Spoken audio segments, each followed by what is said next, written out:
I've worked the pavement outside Buckingham Palace for 9 years now. 9 summers, 9 winters, and in all that time I thought I'd seen every kind of person there is. I was wrong. Because nothing, and I mean nothing, prepared me for the afternoon. A young man in a 4,000-pound coat walked up to one of the Queen's guards, snapped his fingers in the man's face, and ordered him to salute. I'm getting ahead of myself. Let me start where it really started. Let me take you back to that morning, because if you weren't standing where I was standing, you'd never believe how fast everything turned. Stay with me. This one stays with you. My name doesn't matter much. People call me Tom. I sell little flags and souvenirs and bottled water from a small green cart just down from the gates on the side where the tourists gather thickest. Hot days, I sell water. Cold days, I sell those cheap knitted hats with the Union Jack on them. I've sold a lot of both. You learn things, standing in one spot for 9 years. You learn the rhythm of the place. The way the crowd swells around 10:30, thins out by noon, then floods back for the changing of the guard. You learn which tour guides are kind and which ones rush their groups like sheep. You learn the pigeons by sight, almost. There's one with a bad foot I've watched limp around that square for 3 summers running. And you learn the guards. Most people don't think of them as people. That's the funny thing. To a tourist, a king's guard or a queen's guard, depending on the year, is a statue. A red coat and a tall black bearskin hat and a face that doesn't move. People stand next to them and pull faces. They wave their hands. They lean in close and whisper rude things, trying to get a laugh, trying to make the man crack. He never cracks. I've watched it 1,000 times. The discipline of those men is something you can't fake and you can't buy. They stand there in the heat until the sweat runs down inside that heavy uniform and they do not move. They stand there in the rain, water dripping off the brim of their hats, and they do not move. Tourists treat them like a photo prop, but I've always known better. Behind that still face is a soldier, a real one, the kind who's been somewhere the rest of us only see on the news. That morning, the morning this all happened, the weather couldn't make up its mind. It was one of those London days that starts gray and threatens rain, then surprises you with a hard slice of sun, then goes gray again, all before lunch. I remember pulling my cart into place and looking up at the sky and thinking, just bring the rain or bring the sun, but stop teasing. The crowd was good for a Thursday. A school group in matching yellow caps. A big family from somewhere warm, the children already whining about their feet. A young couple taking the same photo about 15 times. The usual. And there on his post just inside the railings stood the guard. I knew this one, not by name, you don't learn their names, but by sight. Tall lad, stood straighter than most, if that's even possible. There was something about the way he held himself that made you sit up. Some of them you can tell are counting the minutes. This one wasn't counting anything. He just was, like the railings, like the palace itself. Solid, permanent, calm. I'd watched him deal with 100 silly tourists over the months. Never flinched. Never gave an inch. A group of lads on a stag do once danced right in front of him in fancy dress, one of them in a chicken costume, flapping his arms and clucking. The guard didn't so much as blink, just stared straight ahead over their heads at something far away that only he could see. So when the black cars pulled up, I didn't think much of it at first. You see a lot of nice cars near the palace. Diplomats, wealthy tourists, the occasional minor celebrity who wants a photo at the gates. 3 of them rolled up that morning, big and black and shining, the kind with windows so dark you can't see in. They stopped further down near the corner and just sat there with their engines running. I remember thinking, somebody important. I had no idea. The young man got out of the middle car. I'll never forget the way he stepped onto the pavement. Most people getting out of a car, they just get out. They open the door, they swing their legs, they stand up. Ordinary. Not him. He got out like he was stepping onto a stage. Like there should have been a crowd waiting, a band playing, a red carpet rolling out under his shoes. He paused, one hand still on the car door, and looked around slowly, as if checking whether the world had noticed he'd arrived. He was young, maybe 25, 26. Handsome in that polished, expensive way, the kind of handsome that's been worked on. His hair was perfect. His teeth, when he smiled, and he smiled a lot, were too white to be real. He wore a long camel-colored coat that probably cost more than I make in 2 months, open over a crisp white shirt with no tie, the collar undone just so. Sunglasses, even though the sun had gone behind a cloud. A watch on his wrist that caught the light when he moved his arm. I didn't know his name then. I'd learn it later. But you didn't need a name to read him. You could read everything you needed to know in the first 10 seconds. Here was a young man who had never in his life heard the word no and meant it. 2 other men got out behind him. Big fellows, quiet, the kind that stand a half step back and to the side and keep their eyes moving. Bodyguards, obviously. And a woman in a sharp suit with a tablet under her arm, hurrying to keep up, already talking, already smoothing something over before it had even gone wrong. The young man ignored all of them. He walked toward the gates with his hands in his coat pockets, taking his time, looking up at the palace like he was thinking about buying it. A few tourists noticed. You could see them nudging each other. Who's that? The bodyguards gave it away. People assume anyone with bodyguards is famous, and they're usually right. A couple of phones came up. The young man saw them and his chin lifted just slightly. He liked being filmed. You could tell. He stopped near the railings, near the guard. And that's when I put down the water bottle I was stacking and started really paying attention.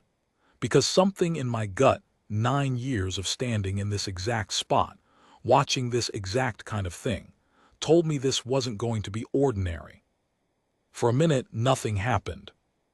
The young man stood looking at the guard the way you'd look at an exhibit in a museum, up and down, tilting his head. He took his sunglasses off and hooked them on his collar, and I saw his eyes pale, restless, amused. He was entertained. That was the word for it. He found the whole thing entertaining. He said something to the woman with the tablet. I couldn't hear it from where I stood, but I saw her face. She gave a small, tight, professional smile, the kind that means please don't, and said something back. Whatever it was, he waved it off, flicked his hand like he was shooing a fly. Then he stepped right up to the line. There's a low rail there and signs, and everyone knows you don't cross it. You don't touch the guards, you keep your distance. It's not even about rules, really. It's about respect. Most people feel it without being told. They get close for a photo, sure, but there's a kind of invisible boundary, and almost nobody crosses it. He leaned over the rail. "You there?" he said. Now that I heard, he had a loud voice, an American accent, smooth and certain, the voice of someone used to filling a room. It carried clean across the pavement over the chatter of the crowd, and I saw a few heads turn. The guard didn't move. Of course he didn't. He stared straight ahead, past the young man, past all of us, at that distant point only he could see. "Hey, I'm talking to you." The young man clicked his fingers, snap, snap, right near the guard's face. "Yeah, you, the hat, look at me." The guard didn't look at him. A ripple went through the watching tourists. A few of them laughed, nervous, not sure if this was a show or a problem. Phones lifted higher. The woman with the tablet stepped forward and said his name. I caught it then, the first time, but I'll keep it out of this. He doesn't deserve the airtime, and touched his arm. He shook her off without even looking at her. "Relax," he said to her, loud enough for everyone. "I just want a picture. He works here, doesn't he? He can give me 30 seconds. He works here." Like the guard was staff at a hotel. Like the whole palace was a backdrop he'd rented. I felt my jaw tighten. I've watched a lot of rude tourists in 9 years. But there's rude, and then there's this, a sort of bone-deep certainty that other people exist to serve you. That their dignity is yours to play with. It comes off some people like heat off a pavement, and it was coming off this one in waves. The guard stood like stone. The young man, let's just call him the heir because that's what he was, you'll understand soon enough, the heir didn't like being ignored. You could see it land on him slowly. The smile stayed on his mouth, but it left his eyes. He wasn't used to this. He was used to people jumping. He was used to the world rearranging itself the second he raised his voice. And here was this man in a red coat, treating him like he wasn't even there. "Okay," he said, half laughing, talking to the crowd now as much as to the guard. "Okay, I get it, the whole stone-faced thing, the act. I've seen the videos, very funny." He spread his arms. "But come on, you know who I am." He actually said it. "You know who I am." I'd heard the phrase before, mostly from drunk people and the occasional minor celebrity who'd been told no by a maitre d'. But I'd never heard it said with such total, glowing confidence. He believed it would work. He believed his name was a key that opened every door in the world, and that the only thing standing between him and a salute was the guard not yet understanding who he was. He turned to the woman with the tablet. "Tell him who my father is." She didn't. She'd gone pale. She kept her eyes down and said something low and urgent, and again he waved her off. He turned back to the guard. "My father," he said, slow and clear like he was talking to a child, "could buy this whole street. He could buy you. All I'm asking is one salute. One. You salute important people, right? That's the job, so." He straightened up. He actually straightened his coat, squared his shoulders, lifted his chin. "Salute me. I have to stop here and tell you what the air felt like. You know that feeling, right before a thunderstorm when the sky goes a funny color and the birds stop and everything holds its breath? It was like that. The crowd had gone quiet. Even the school kids in the yellow caps had stopped fidgeting. 30, 40 people stood watching now, and not one of them was laughing anymore. Every phone was up. Every face was the same, that mix of horror and fascination, the "I can't believe this is happening but I can't look away" face. And the heir stood there with his hand half raised, waiting for his salute. The guard did not move. Not a muscle, not an eyelid. He looked through the young man like he was made of glass, like he was weather, like he was nothing at all. I swear to you, in that moment, I respected that man in the red coat more than I have ever respected anyone. Because the easiest thing in the world, the easiest thing, would have been to react, to roll his eyes, to say something, to let the crowd see he'd noticed. But he gave the heir nothing. And there is no insult on this earth quite like being given nothing by a man who could clearly give you everything if you were worth it. The heir's face changed. The smile was gone now, properly gone. A red flush crept up out of his collar, climbing his neck, reaching his ears. His jaw worked. He glanced at the crowd, at all those phones, all those faces, and I watched it dawn on him, slow and awful, that he was being recorded. That this was happening in front of everyone. That the great and important son of a great and important man was being publicly, completely, devastatingly ignored by a soldier who hadn't so much as blinked. And that's the thing about men like him, the thing I've learned watching the rich and the powerful pass through this square for 9 years. They can handle anything except being made small. Money protects them from almost everything. Almost. But it can't protect them from a moment like this. And when that protection fails, when they feel themselves shrinking in front of a crowd, they don't get quiet. They get dangerous. "Are you deaf?" the heir snapped. His voice cracked on the word. He leaned further over the rail, close now, far too close, his finger jabbing the air an inch from the guard's chest. "I said salute. Do you have any idea what one phone call from my father does? I could have you fired. I could have this whole stupid little parade shut down. You think that hat makes you somebody?" The woman with the tablet had her hand over her mouth. One of the bodyguards stepped forward and muttered something, and the heir rounded on him too. Don't you dare. I'm handling this." He wasn't handling anything. He was unraveling. And the worst part, the part I'll never forget, was that the guard still hadn't moved. Hadn't given him so much as a flicker. The heir was screaming into a void, and the void was wearing a bearskin hat, and the void did not care. A woman near me, an older lady with a sensible raincoat and a kind face, leaned over and whispered, "Someone should stop him."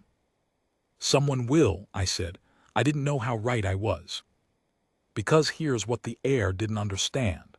Here's what nobody who's never seen it understands. That guard wasn't ignoring him out of stubbornness. He wasn't playing a game. He was a trained soldier standing his post, and standing your post means something. It means you do not break no matter what. Not for a tourist in a chicken suit. Not for a screaming millionaire's son. Not for anyone. The stillness wasn't weakness. The stillness was the whole point. It was discipline you and I can barely imagine, the kind that's drilled into a man until it becomes who he is. But there's a flip side to that discipline, a second thing they're trained for, and it's not stillness at all. The heir, red-faced and shaking, made his worst decision yet. He reached out over the rail past the line, into the space no tourist is ever supposed to enter, and he grabbed the guard's rifle. The crowd gasped. A real gasp, 40 people at once, a sound like a wave pulling back off a beach. And the guard moved. I've gone over that next half second in my head 100 times since, and I still can't make it slow down. One moment the guard was a statue, stone, stillness itself.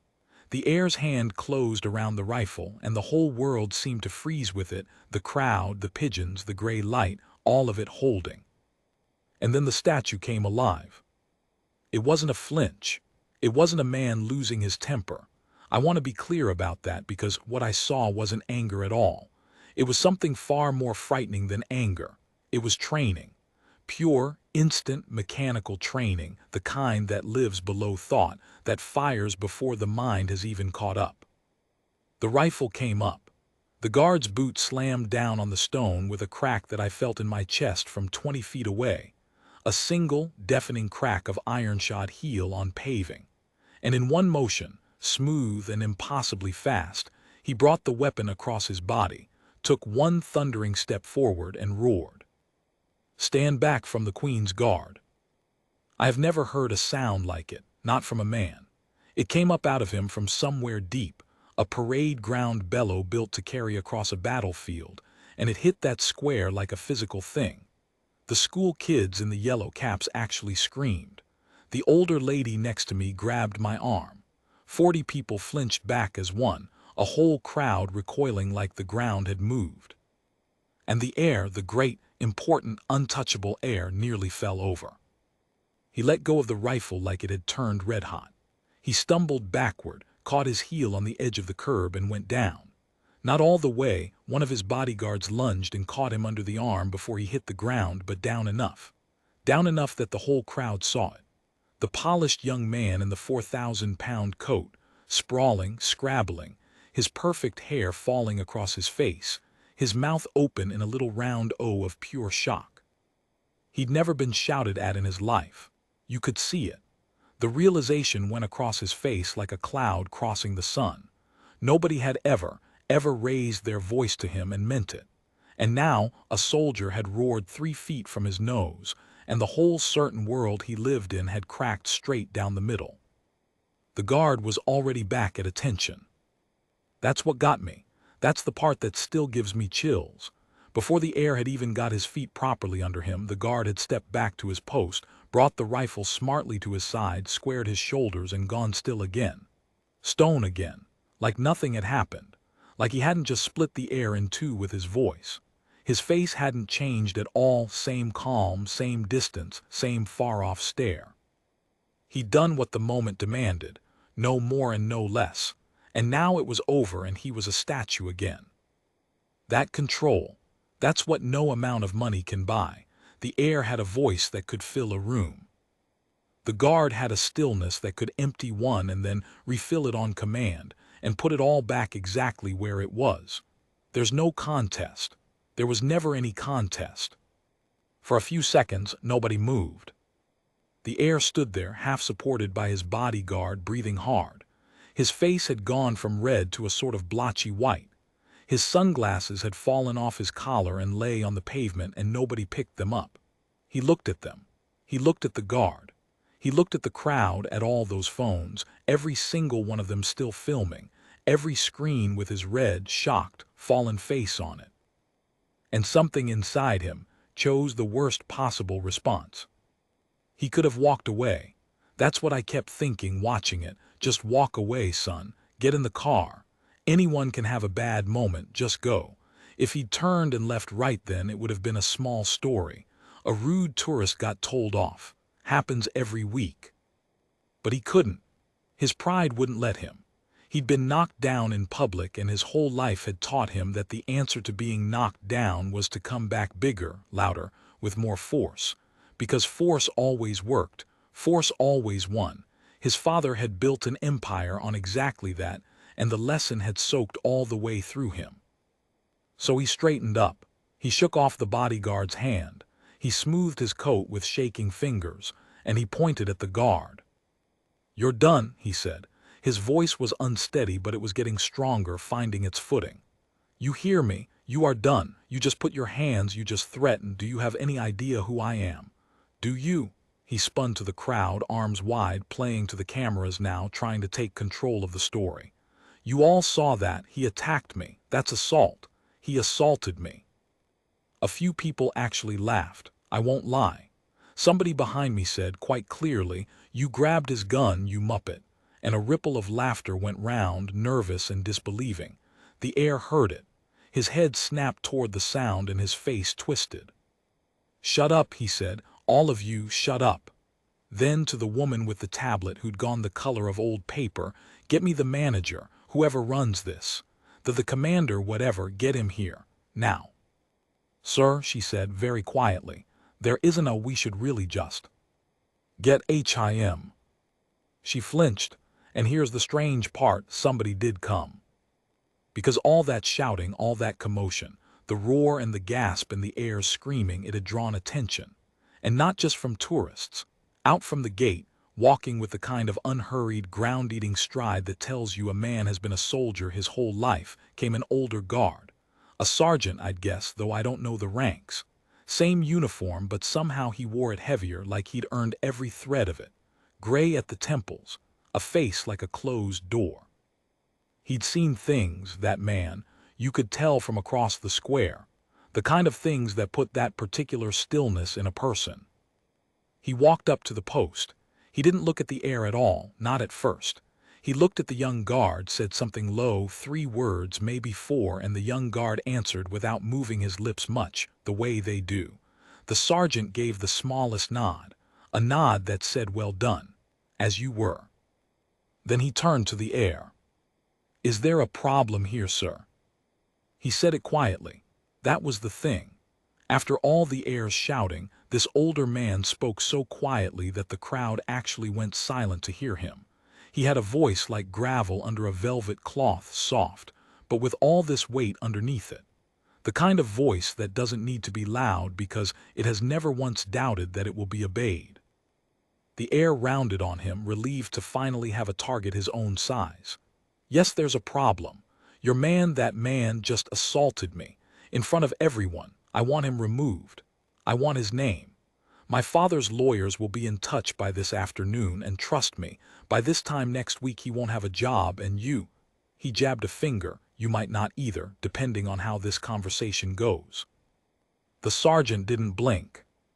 "You put your hand on a soldier's weapon, sir." I barely touched it." "You put your hand," the sergeant said, exactly as quiet, exactly as calm, "on a loaded weapon being carried by a serving soldier on guard at a royal residence." He let that sit for a moment. "Do you understand what you're telling me you did?" The heir opened his mouth, closed it. The crowd was dead silent now. Even the traffic seemed to have hushed. "That man," the sergeant went on, nodding very slightly toward the young guard who stood at perfect attention through all of it, eyes front, "showed you a great deal of restraint. A very great deal. There are places in this world where what you just did gets you put on the ground in under a second, and not gently. He gave you a warning instead. You should be thanking him." "Thanking him?" The heir's voice climbed into something close to a shriek. "Are you insane? Do you know what my family is worth? Do you know the people my father has on speed dial? I could end you. I could end this whole little costume show. You think the uniform protects you. You think the silly hat means anything. You're nothing. You're nothing without it. You're a glorified—" "Sir." "Just that, sir. but the way he said it stopped the heir mid-word. The sergeant took half a step closer. He didn't raise his voice. If anything, he lowered it so that the crowd had to strain, so that it became almost private, just between the two of them, except that we all heard it anyway because nobody on that pavement was breathing. "Let me tell you something," the sergeant said, "and then you're going to get back in your car and you're going to leave, and we're all going to have a better afternoon for it. That young man you've been screaming at, the one in the silly hat, 2 years ago he was in a place you've never heard of and never will, doing a job you couldn't do for 30 seconds, carrying men out of fire who didn't all make it home. He has stood watch over things that matter, real things. He has buried friends. And this morning he put on that uniform you think is a costume.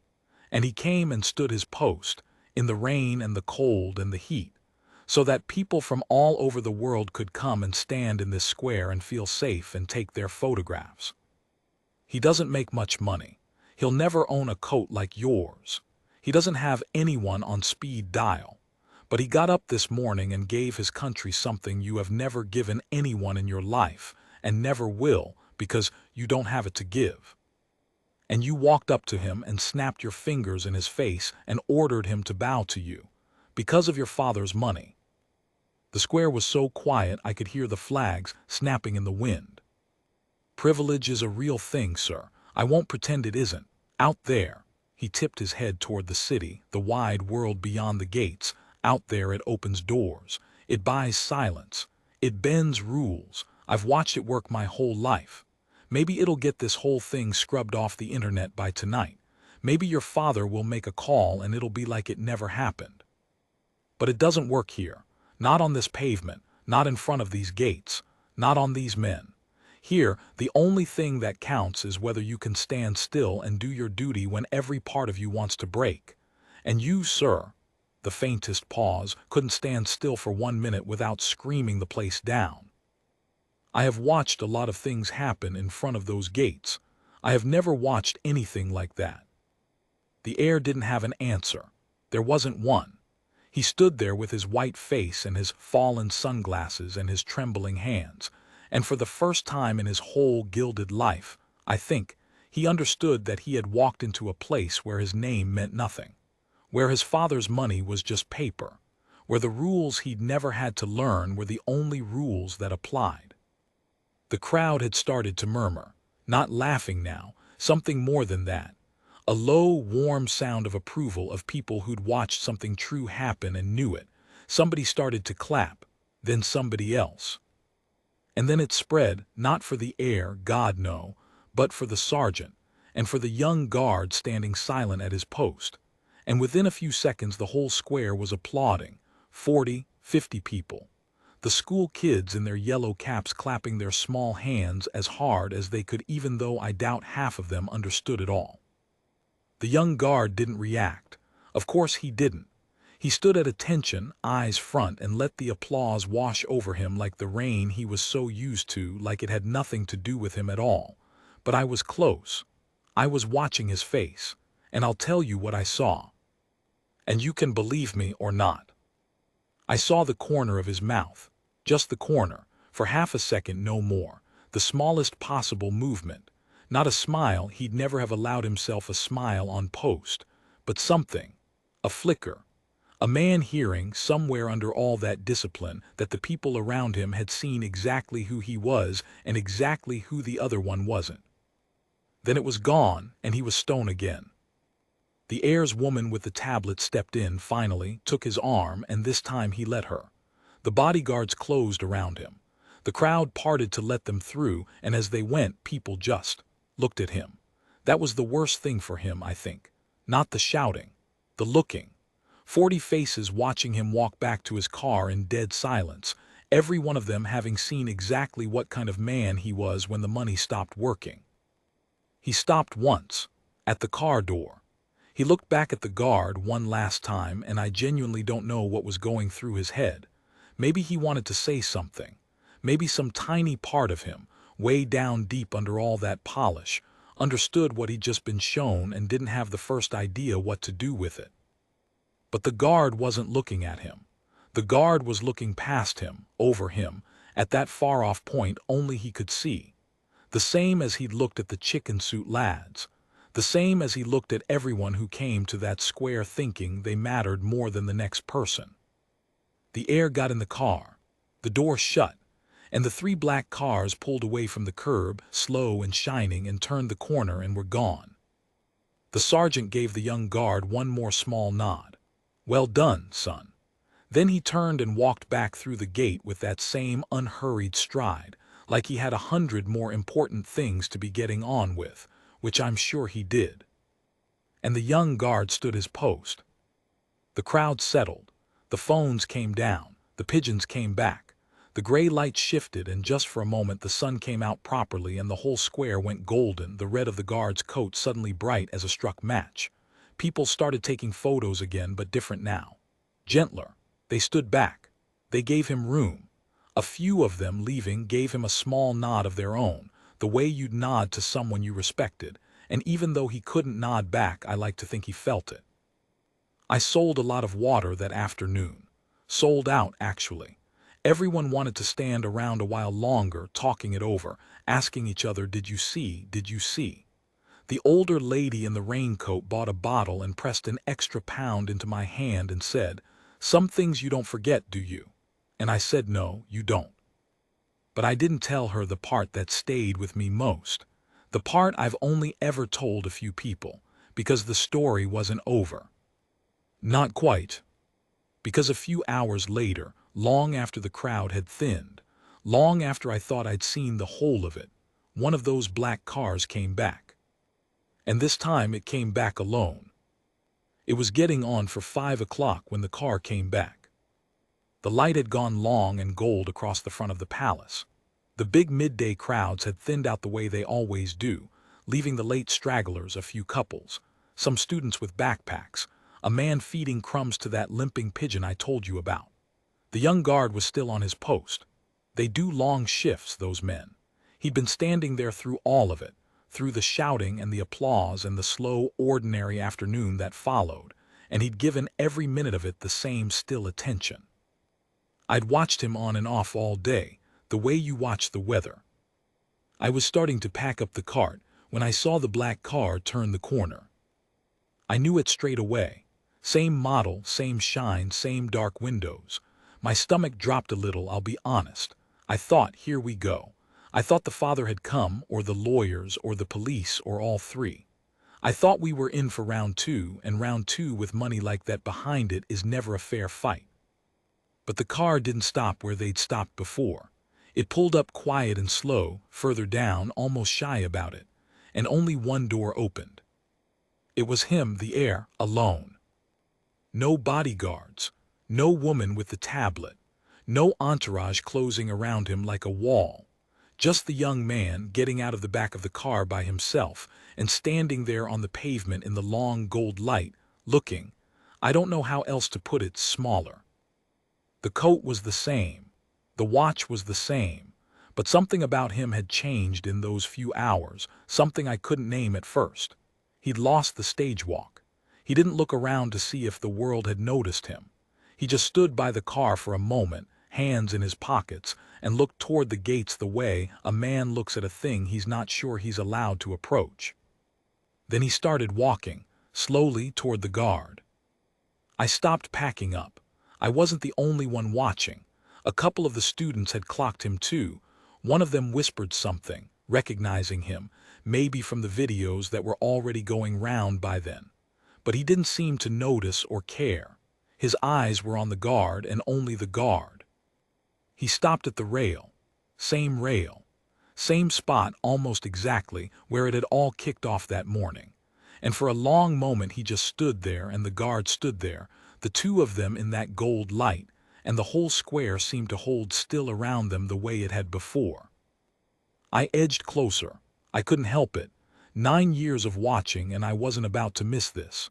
I got close enough to hear, pretending to fuss with my cart, and I heard everything. He didn't snap his fingers this time. He didn't say you there. He stood with his hands out of his pockets now, hanging at his sides, and when he spoke his voice was nothing like the one from the morning. It was low, a little rough, the voice of someone who's been thinking hard about something they don't have the words for. "I'm not going to ask you to look at me," he said. The guard didn't look at him, but the heir had said it like he already knew that, like he'd come prepared for it, and so it didn't knock him off course this time. "I know you can't talk. I looked it up on the way back. I read about all of it, the training, the shifts, what it actually takes." He stopped, swallowed. "What you did before this, where you were." He looked down at the pavement, at the spot where his sunglasses had fallen that morning. They were gone now, of course. Somebody had probably nicked them. "My father called me this afternoon," he said. "Somebody sent him the video. Course they did. It's everywhere." A short, bitter sound, not quite a laugh. "And I actually thought he was going to be angry that it made us look bad. That's what I braced for. The PR, the cleanup. He's good at cleanup." He shook his head slowly. "But that's not what he was angry about. You know what he said to me?" The guard said nothing. The guard stared straight ahead. But I swear the young man was talking to him like the silence was the most honest conversation he'd ever had in his life. He said, "You shamed yourself and you shamed me, and worst of all, you shamed a better man than either of us." The heir's voice caught on it. "My father saying that about you, a man he's never met." He pressed his lips together.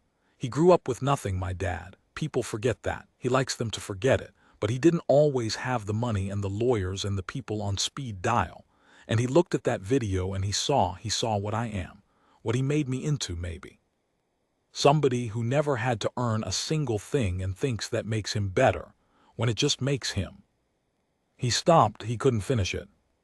The guard stood at attention, eyes front, stone, but a gentler stone now somehow in that golden evening light, or maybe I just imagined that, maybe I wanted to. "I'm not going to make a scene," the heir said. "I'm not filming this. There's no one here to see it but you, and you won't even tell anyone because you can't." He almost smiled at that, which is sort of why I came back now, when it's quiet, because I didn't want there to be cameras this time. I didn't want it to be for anyone. I wanted it to be true. He took a breath, and then he did the thing I'll never forget. He stood up straight. He squared his shoulders, not the way he had that morning, all puffed up and demanding, but properly, carefully, the way you do when you're trying to honor something. He brought his heels together. And this young man who, that very morning, had ordered a soldier to salute him, he raised his own hand, a little clumsy, not quite right, but with everything he had in him, and he saluted the guard. It wasn't a good salute. He didn't know how. His elbow was wrong and his fingers were loose and it wobbled, but it wasn't about the form. You could see that. It was about the meaning. It was a man who'd spent his whole life being bowed to, standing on a public pavement, paying respect to someone the world had taught him to think of as beneath him, and meaning it with his whole shaking heart. He held it for a few seconds, then he dropped his hand. "Thank you," he said quietly, for showing me restraint. The sergeant was right. You could have put me on the ground. You should have, probably." He huffed out a breath. "Thank you for the lesson. Nobody ever taught me that one before. I had to come all the way across the ocean and get screamed at outside a palace to learn it. 26 years old." He shook his head. "Better late, I guess." And the guard who hadn't moved all day, who'd stood like stone through the snapping fingers and the shouting and the grabbing and the roaring and the applause, the guard did something then. He looked at him. Just for a second, the smallest possible turn of the eyes. Not the head, never the head, but the eyes flicked just once and met the young man's eyes directly and held them. And I don't know what passed between them in that second. I wasn't inside it. But I saw the heir's face when it happened, and I watched something in him just let go. Some knot he'd been carrying his whole life loosened, just a little, just enough. Then the guard's eyes went front again, stone again, as though it had never happened. But it had. I saw it. I'll go to my grave saying I saw it. The heir stood there another moment. Then he nodded to himself mostly and turned to go. That's when he saw me. I'd given up all pretense of packing the cart. I was just standing there watching the way you do, and he caught my eye, and for a second I thought he might be embarrassed or angry that I'd heard. But he wasn't. He walked over, slow, hands back in his pockets. "You work here," he said. "You were here this morning." "9 years," I said, "and yeah, I was here." He nodded, looked at my little green cart, the flags, the bottled water, the cheap knitted hats with the Union Jack on them. "Quite a thing to have a front row seat to," he said. "I've seen a few things," I said. "I bet." He was quiet a moment. Then he reached into his coat, and I tensed up, thinking, I don't know what I was thinking. Money, maybe. That he was going to try and buy my silence or buy the memory off me the way his sort buys everything. And maybe he saw that on my face because he stopped, took his hand back out. Empty. "I was going to give you something," he said. "Force of habit. Throw money at it, make it go away." He smiled, and it was a real smile this time, tired and a bit sad, and the first honest expression I'd seen on his face all day. "That's the whole problem, isn't it? That's the thing I'm meant to be learning." "Reckon it might be," I said. He looked back at the guard one more time. The light was going amber now, the long shadows stretching across the square, the bearskin hat black against the gold of the palace stone. "He'll never know," the heir said. "What today did, he'll just stand there, tomorrow the next day. Somebody else will snap their fingers at him and he'll stand there and take it, and they'll never know either what it costs, what it means." He shook his head slowly. "How do you live like that, giving everything and getting nothing back? Not even a thank you you're allowed to answer." "That's the job," I said. "I think that's actually the whole job." He thought about that. Then he nodded, like I'd said something that mattered, which I'm still not sure I had. "What's your name?" he asked. "Tom." "Tom?" He put out his hand and I shook it, and his grip was firm and ordinary, just a young man's hand, nothing special about it at all. "I won't forget today, Tom. I know everybody says that, but I won't." And then he walked back to the car and got in by himself, and the door shut soft, and the car pulled away slow into the amber evening and was gone for good. I never saw him again.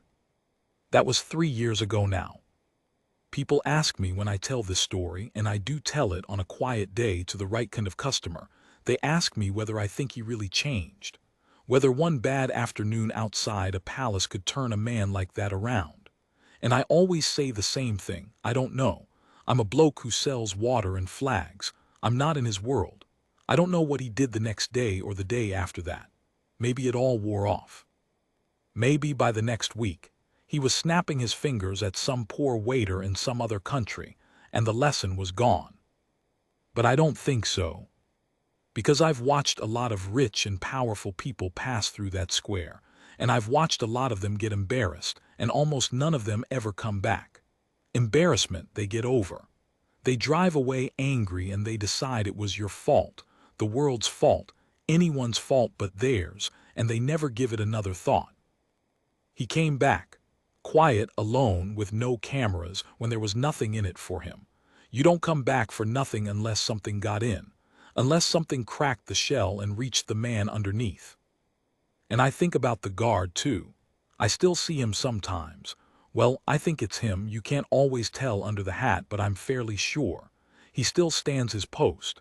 He still gives every chicken-suit clown and finger-snapping tourist the same stone calm he gave that morning. He never knew, I don't think, the full of what happened. He never read about himself. He just got up the next day and put the uniform on and came and stood, because that's the job.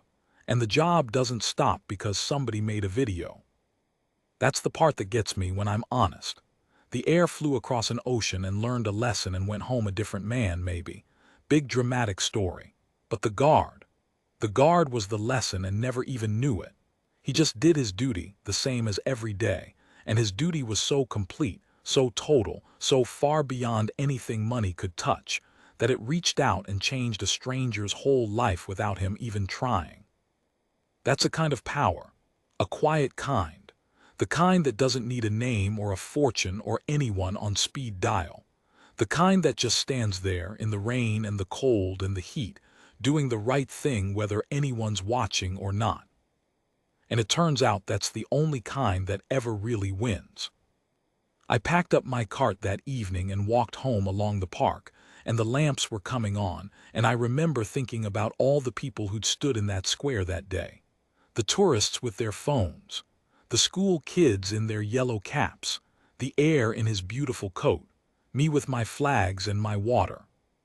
All of us coming and going, all of us thinking we were the main character, all of us so sure that what we had, our money, our youth, our cameras, our 9 years of knowing the rhythm of the place, made us somebody. And one man in a red coat stood perfectly still through the whole of it, and outlasted us all. You can buy a lot in this world. I've watched it bought, right there on that pavement, for 9 years. You can buy the coat and the car and the watch and the silence and the cleanup. You can buy people to walk a half step behind you and smooth the world flat before your feet. But you can't buy what that young soldier had. You can't buy the thing that lets a man stand still while someone screams in his face, that lets him give everything and ask for nothing, that lets him do his duty in the dark when no one will ever clap. That you have to earn. And no name on earth, not the biggest, not the richest, not the most powerful, has ever been worth more than a man who simply does what's right and stands his post and lets the whole loud, demanding, glittering world break against him like water against stone. Privilege opens a lot of doors, but it doesn't open the one that matters, and it never will.